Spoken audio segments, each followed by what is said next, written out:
Blog Talk Radio. Oh, it's time to get real. Oh, yeah.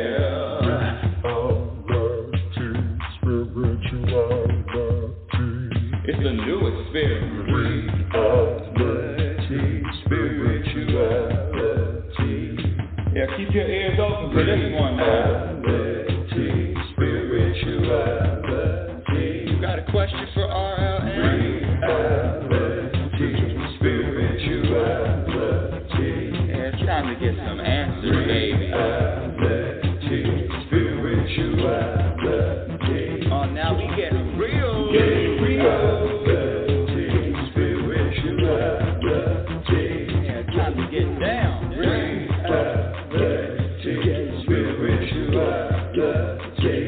Yeah, you gonna feel good now. Real good. Now, that's what I'm talking about. Time to get real. I wish I had a camera on what I do right before time to get real and I come live on air. Oh my goodness, it is a circus over here. Welcome everyone.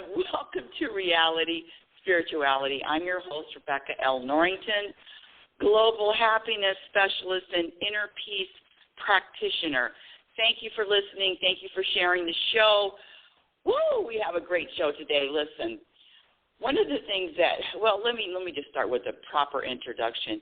Rebecca Norrington, Happiness Specialist, Inner Peace Practitioner. Who the hell does she think she is? Well, on this show, what I share with my audience is how to experience more happiness along the journey. How to experience more happiness along the journey. And before I follow up with that, let me give you my definition of happiness. Happiness is the ability to be at peace, to feel peace, to vibrate peace, regardless of what happens and regardless of what doesn't happen. Happiness is the ability to be at peace regardless of what happens. It's nothing out there. It's not, I'm pointing my finger out. It's nothing out there. It's nothing that happens. It's not your circumstances. It's not your bank account. It's not your health. It's not your family. It's not your relationships. It's not the pandemic. It's none of that. It's not politics. None of that. Happiness is an inside job. I know we've heard it a million times, but that happiness gets a bad rap, and that word gets a bad rap. And when I say happiness, it's also interchangeable with this vibration of satisfaction. Have you ever sat and just vibrated, or just said to yourself, I'm taking a deep breath, eyes closed, said to yourself, wow, this is a really great moment I'm experiencing. This is a really nice, peaceful moment. This feels really good, and nothing has happened. You didn't win anything. You didn't hear any good news. You just feel connected. You just feel plugged in. That's what I'm talking about, that feeling. Nothing happens. It's really, you're rooted in this connection with the universe. I use the universe. Some people use other terms. God's higher power, source, spirit. I use universe. You're rooted, you're connected, you're plugged into that source. And you feel a sense of calm, of peace. And you can't explain it. Don't try to put a story on it. It's because of A, B, or C. And no, it's just because you are in this moment, shoulders down, feeling connected. Some people will put a label on it and say it's that feeling of the ultimate gratitude. Okay, throw that in too. But what I'm talking about is a feeling. All is all, and nothing has to be going right. In the external world, nothing has to be going right. In fact, that's when you know you're connected. When the whole world is in a turmoil, upside down, and you are still peaceful. I've given the example of being in the rowboat in the middle of the Atlantic Ocean, and the waves are crashing, waves are crashing, and the wind is blowing, but you're standing and you're at peace. That's what I'm talking about, that vibration, that place. How can we feel like that, even though outside of us is, woo, up and down, up and down, up and down? That's what I'm talking about. When I say happiness is a practice skill, it is. It's a skill that you practice every single moment throughout the day, or not. Because when I say it's a practice skill, what I mean by that is, hold on a second, let me just put something in order here.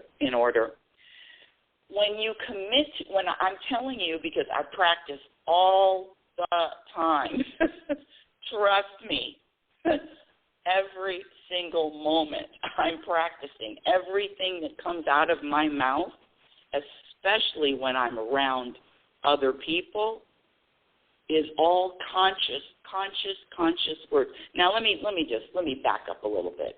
I'm not up here trying to tell you that, oh gosh, I have this mastered. No. Practice means an ongoing practice. You know how they talk about dieting, and they say, no, not a diet, it's a change of a lifestyle. It's a change of eating habits. And it's the same with happiness. It is a practice skill. And the more you practice, the more peace you will be able to feel when you are challenged. That's a promise. My left hand, right hand is up in the air. That's a promise. I promise you. So when you get life's bows and arrows thrown at you, guess what? Just like Neo did in the Matrix, the bullets that come, pop off, pop off, pop off. That's what happens when the practice is. But what is the practice? What is the practice? Well, the first part of the practice starts with gradually eliminating the behaviors that have been proven to subtract from your happiness, proven to subtract from peace. The second part of the practice is cultivating behaviors that have been established to add to peace. It's very, very simple. And one of the, there's so many different practices. But that's the joy of it. That's the fun of it. You're going to be practicing this until you breathe your last breath. It is an ongoing journey. You always have something to do. You're never going to be bored. There's always something to do. There's always something to practice. There's always something to pay attention to. Always. Woo! It'd be nice to go on a vacation, but no, there's no vacation. There's no vacation from looking in the mirror and realizing that you do have the power, that you can experience this life different. You can experience this life regardless of what you see, regardless of what you look at. Don't trust your eyes all the time. And don't trust the stories. What? Don't trust the stories. When I talk about the stories in between, we're born, and then we die. We're born, and then we die. And there's a lot of stories in between. And those stories are responsible for let me say, scratch the responsible. And those stories are a good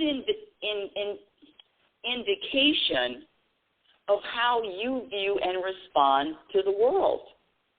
I was on a call yesterday, and a Zoom call, and I was meeting with two people that I'd never met before. And it was really interesting meeting people that. This Zoom thing is just, you talk to anyone all over the world. And these two people I'd never met, but it was interesting how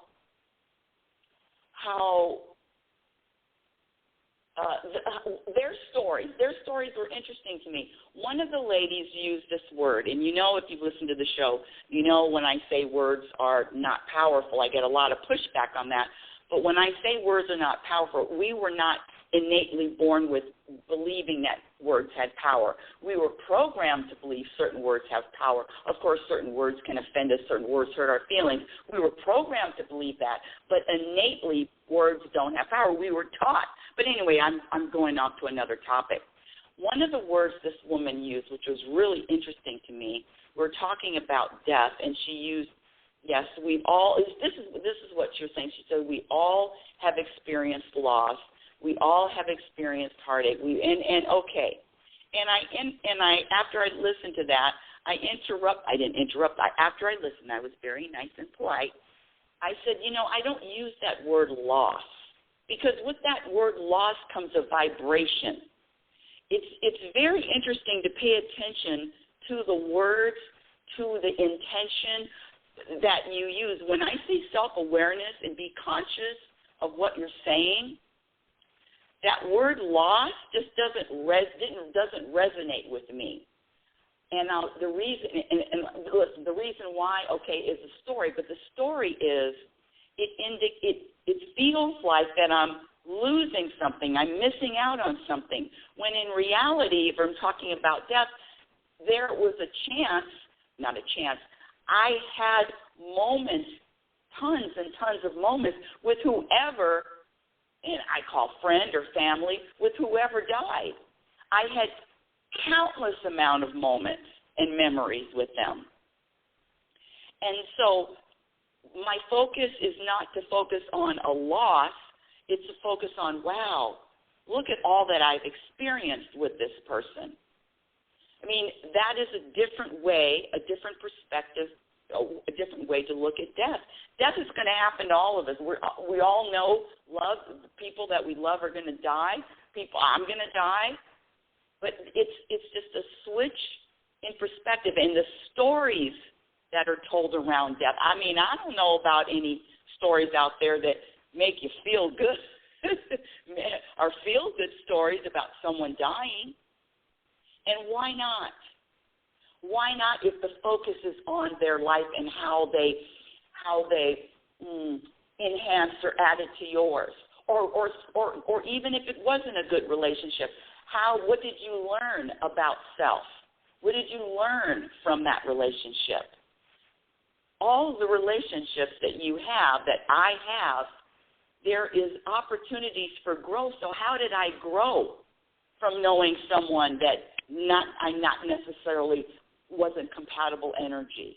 How did I grow? See, the loss, when I say the stories in between, pay attention to the stories in between, it's really saying to be conscious and to recognize or expose, this is a story about death, so now death, sad, loss, grieving, bad, it doesn't have to be. You don't have to feel like that.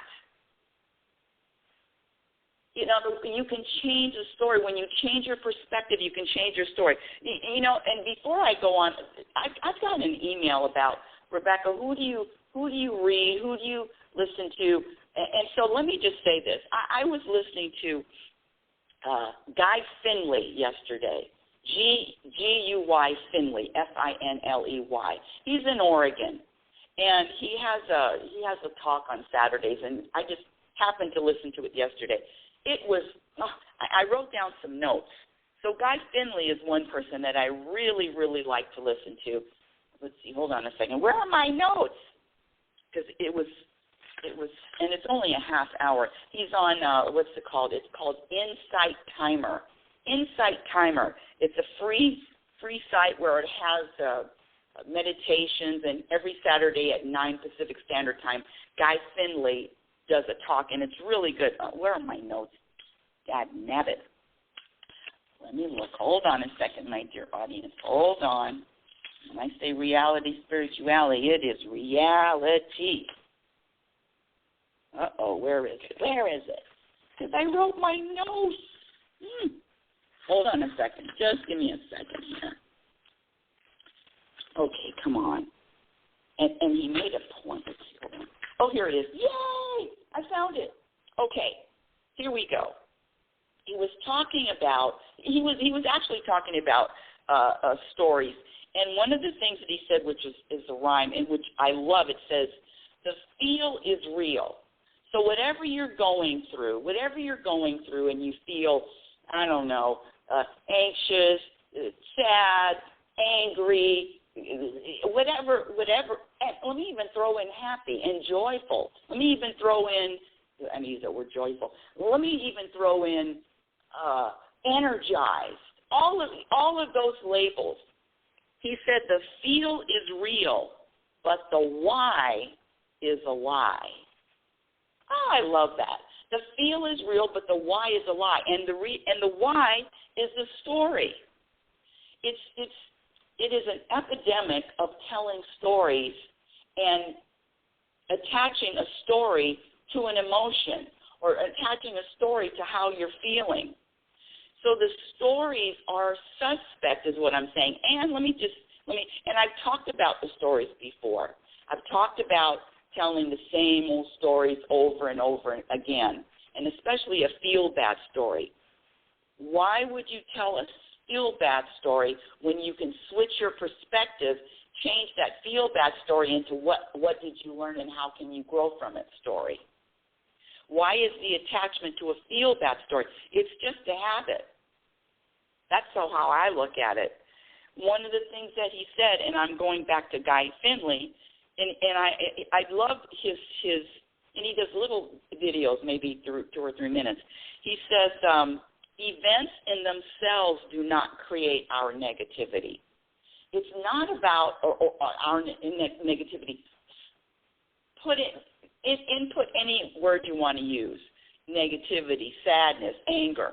So again, it's talking about the stories are suspect. He said events or things that happen are a trigger to what's really going on underneath. When I talk about looking in the mirror, finding solutions, looking in the mirror for answers, it is one of the best practices because guess what? It's you on you. It's you with you. It's you with you and holding hands with the universe, by the way. Don't think I'm taking this ride by myself. Hey, universe, I need your help.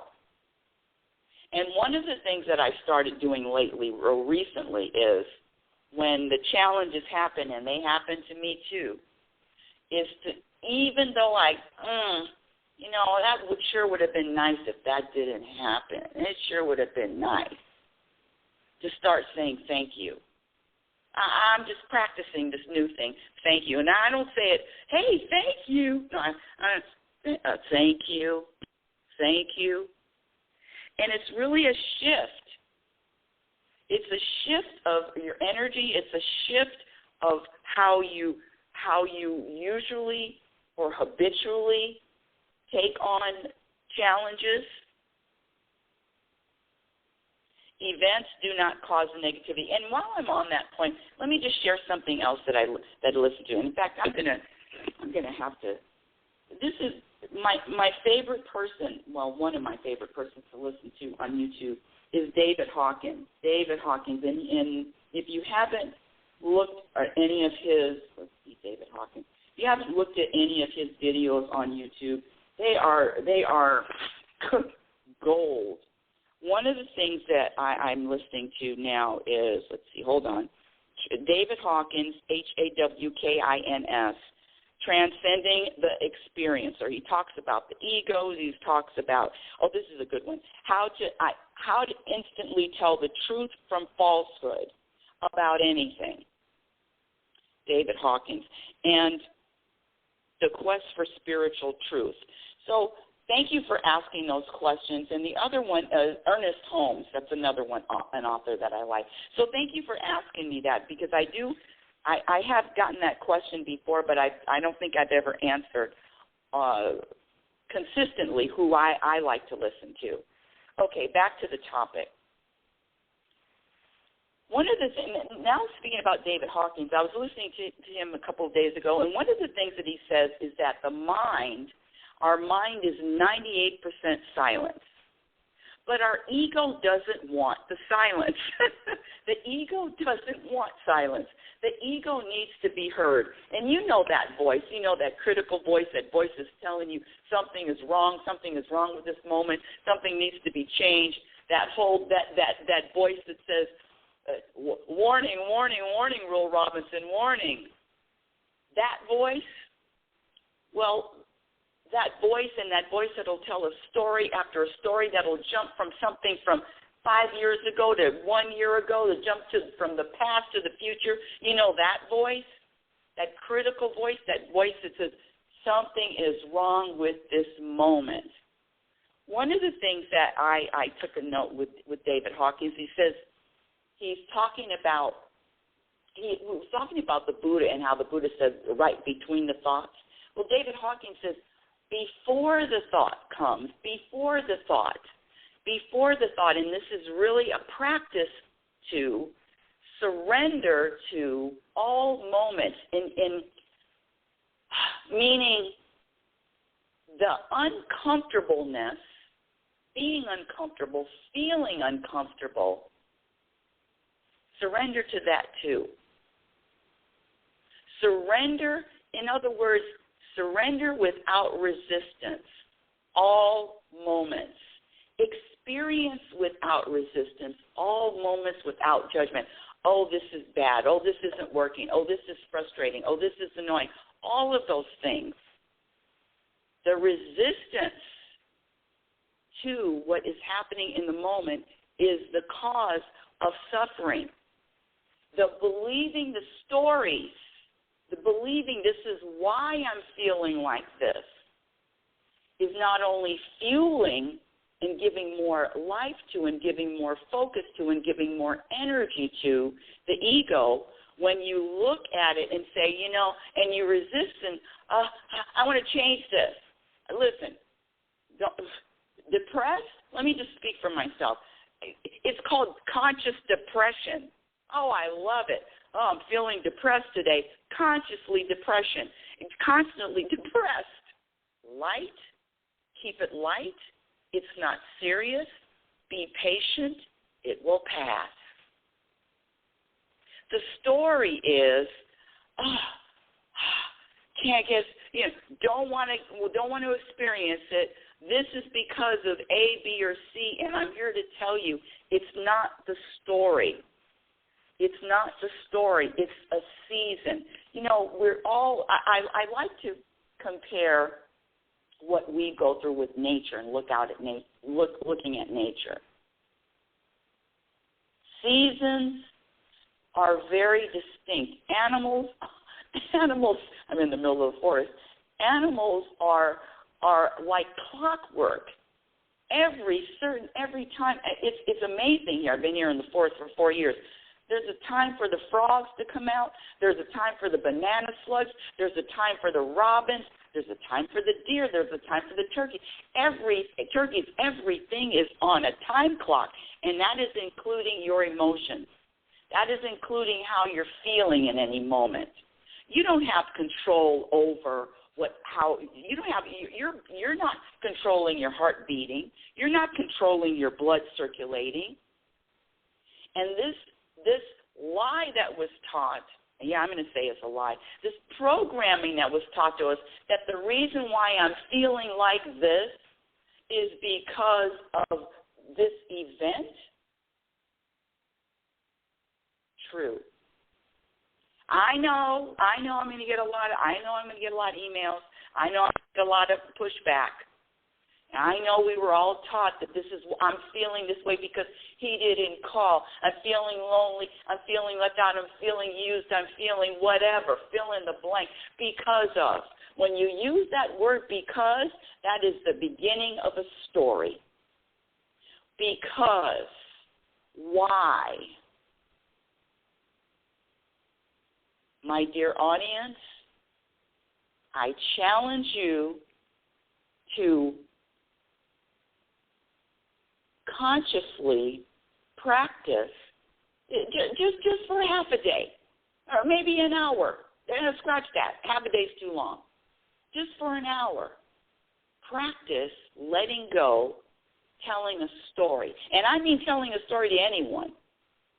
I'm practicing, because when someone asks me why now, or why did you move here, why are you doing, why, my line is, I already have it written out.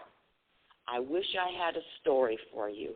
I wish I had a story to tell you. And the reason why you eliminate the stories,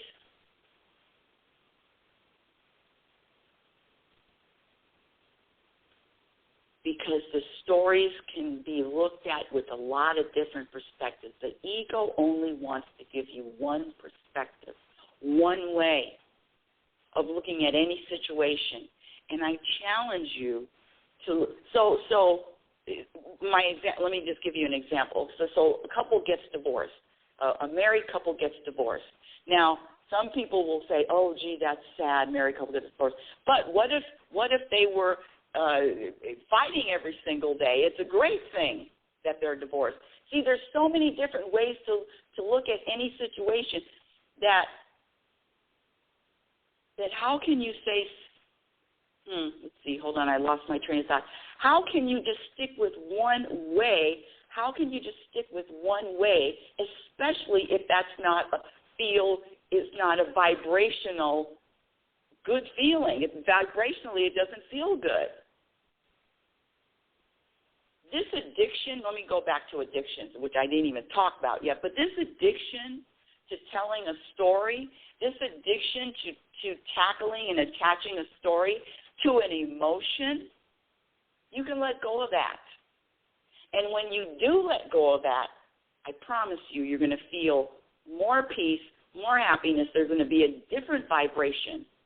There's no story to tell. Oh, I'm here to tell you it's a challenge. Oh, it's a challenge not having a story. Because that's a story. People love to tell stories. Oh, they love a story. Oh, and they love a story from yesterday. Yesterday, a story. Yes, another story.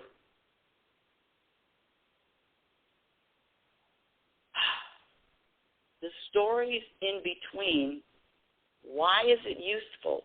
Unless you are teaching or unless you are sharing a lesson in growth.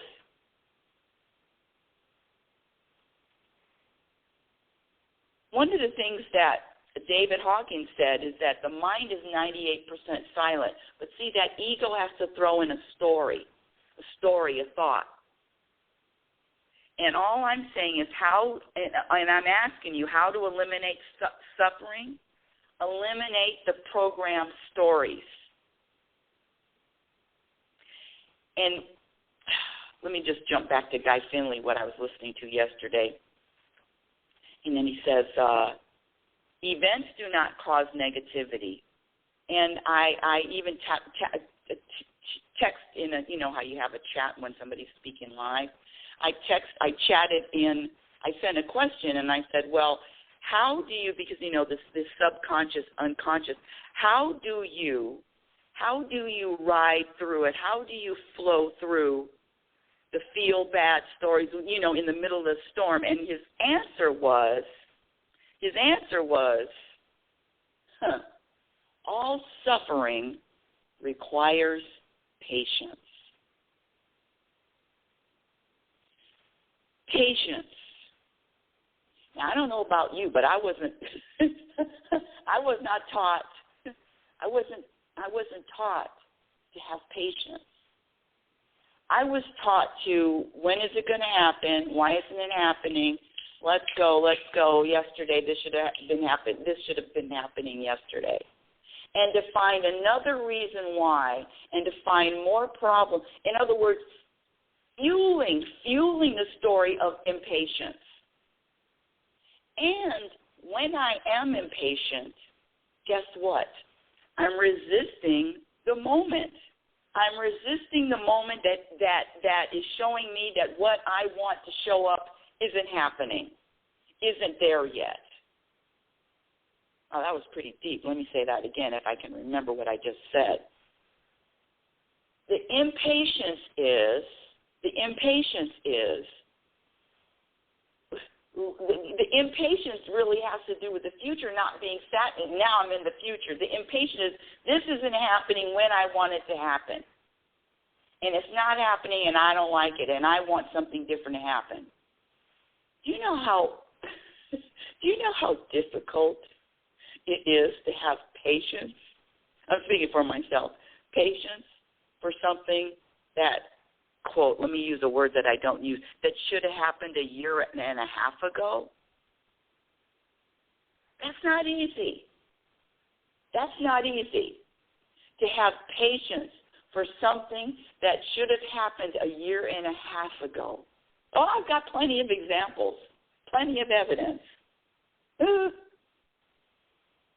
And the universe tells me, have patience. Now the story is, but it's not right, it's not just, there's so many reasons. It's not legal, so many reasons. Have patience. Let me get back to the topic, which is the stories in between.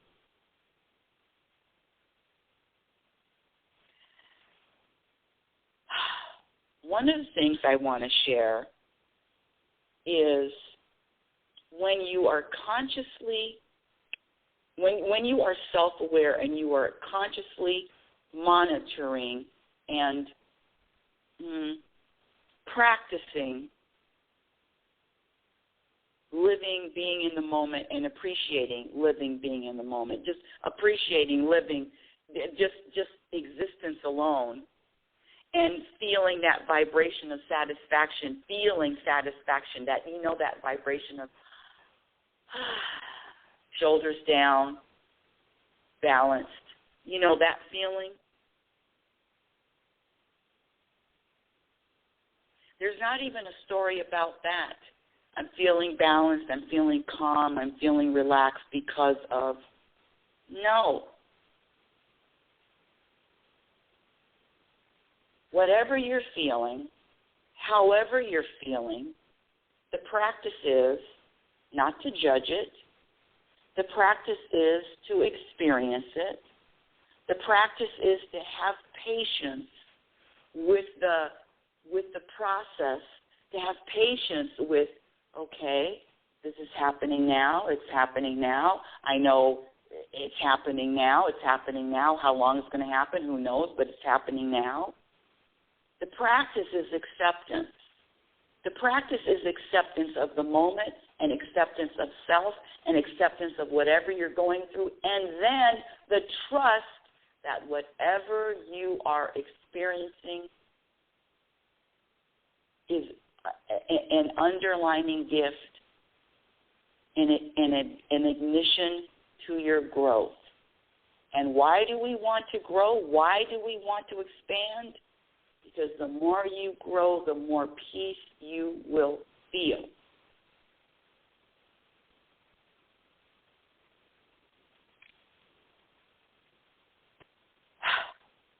Is it possible to eliminate all stories? Well, unless I'm on stage telling a story about an event. Oh, let me just share this. Okay, this. I knew I had another story that didn't. There we go. This happened this week, and a woman was asked the question. She says, "What story do you?" And you listen. People love to tell stories.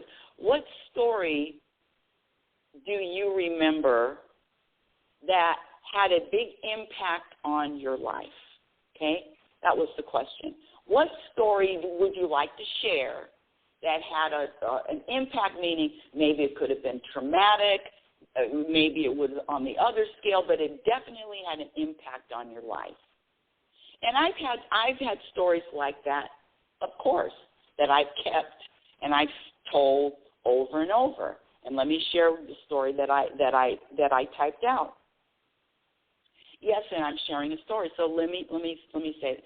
So it was if you listen to the show, you know that I was, or even read my first book, I was adopted. And I'm in second grade, and I knew from a very early age, I don't remember when, but I've always known that I was adopted.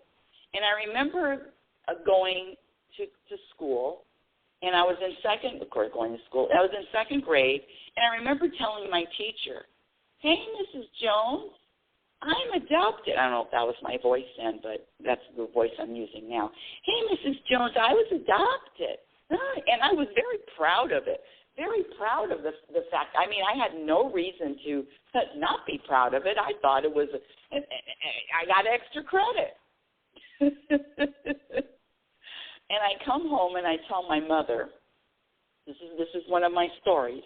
I come home and I tell my mother, "Hey, Mrs. Jones didn't know I was adopted." And my mother did not like that and got instantly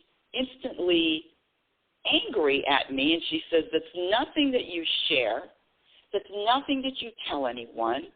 That's a secret only for the family to know." And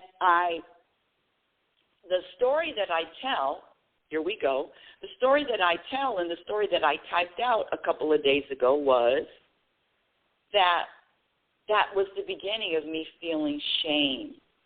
Okay, now that makes a lot of sense. I got a lot of evidence. I was shamed, don't tell anyone, that's a secret. Shame, shame, shame. And for decades, I did not tell anyone. I felt ashamed of being adopted. I was embarrassed. I mean, all of the stories, all of the lies I told, you don't look like your mother, you don't look like your father, oh, I look like my grandmother. All of those stories I told because of this sense of shame, okay? That was my story, and it makes sense. And this is me at decades later. And when I was typing that out, I didn't really feel that was the reason or the cause of my shame. I mean, I was saying that was the reason for my shame, but I really didn't feel it in my bones. I didn't feel it. Have you ever typed, in other words, it didn't feel true? That's another thing David Hawkins does. He does the muscle testing, the difference between truth and falsehood. And the thing is, truth has an existence. It's a reality. Falsehood does not. And one of the things, when I say falsehood, it can be proven in muscle testing. When you say something that's true, your body gets stronger, and when you say something that's false, your body goes weak. And that you can Google that. David Hawkins does a lot of muscle testing. It's a scientific phenomenon. It's a scientific reality, and you can do a lot of research on that. Falsehood is the absence of truth. So when I'm feeling that, is that really why I felt a lot of shame? I mean, I know that's my story. I know that's what I've been telling for decades. But it's time to switch it up. It's time to say that happened, okay? That event happened for sure. But is that why I felt shame about being adopted? You see that it's a very small distinction. It's a very small switch in perspective. It's a very small switch in energy. I can talk about, yes, I had a lot of shame growing up, and yes, that is true. A lot of shame, and I can. But the reason why, what is the quote? The feel is real, but the why is a lie.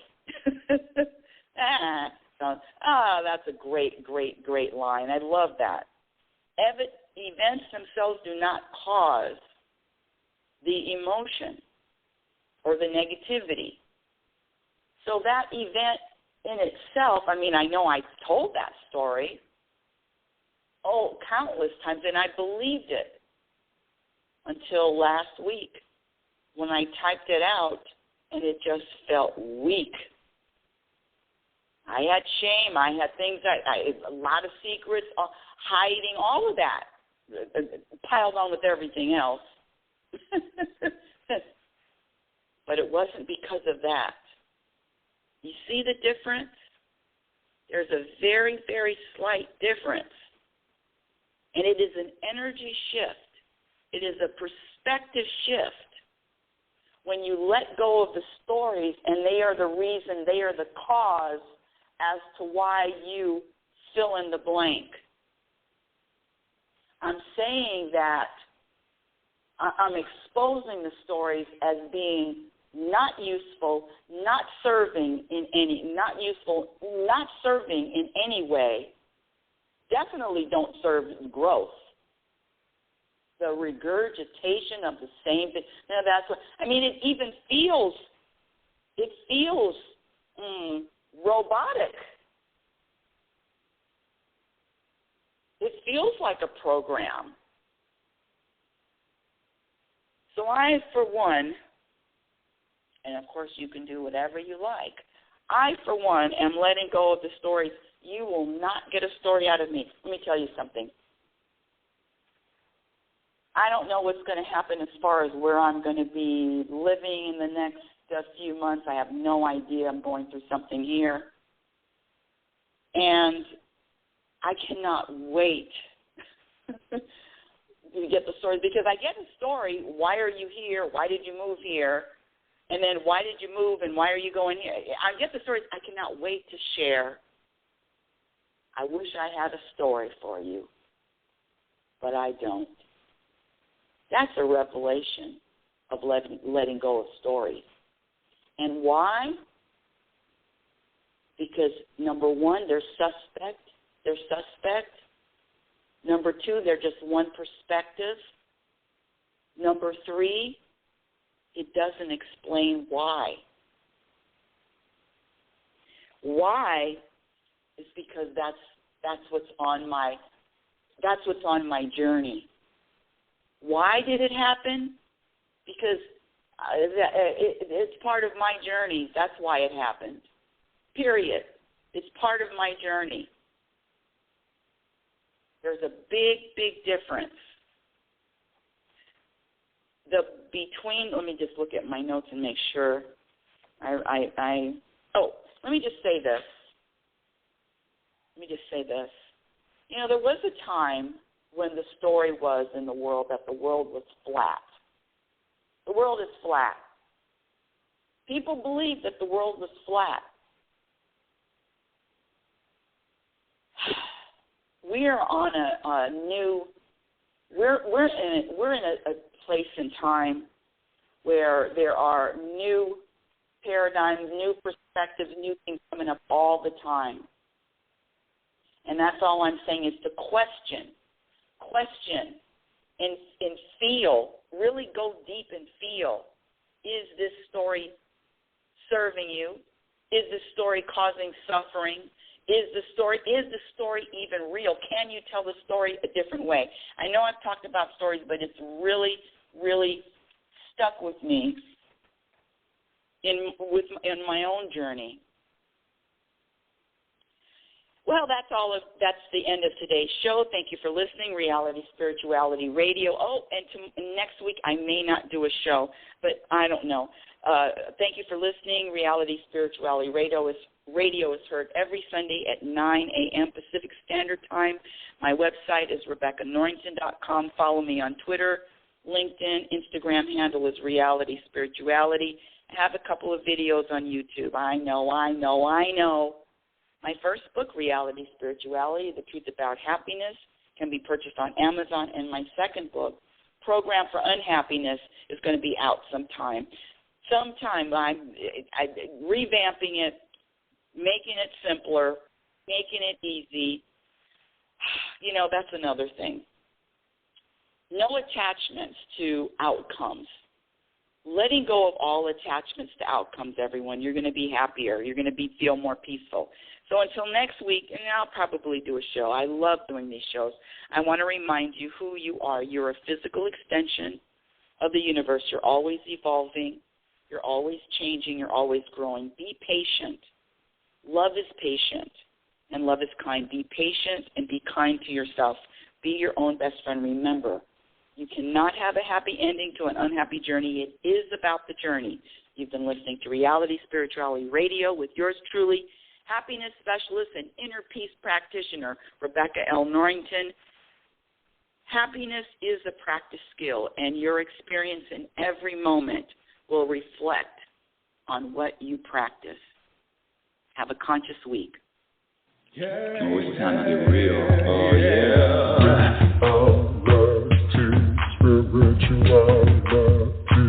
It's a new experience. Reality Spirituality. Yeah, keep your ears open for this one now. Reality Spirituality. You got a question for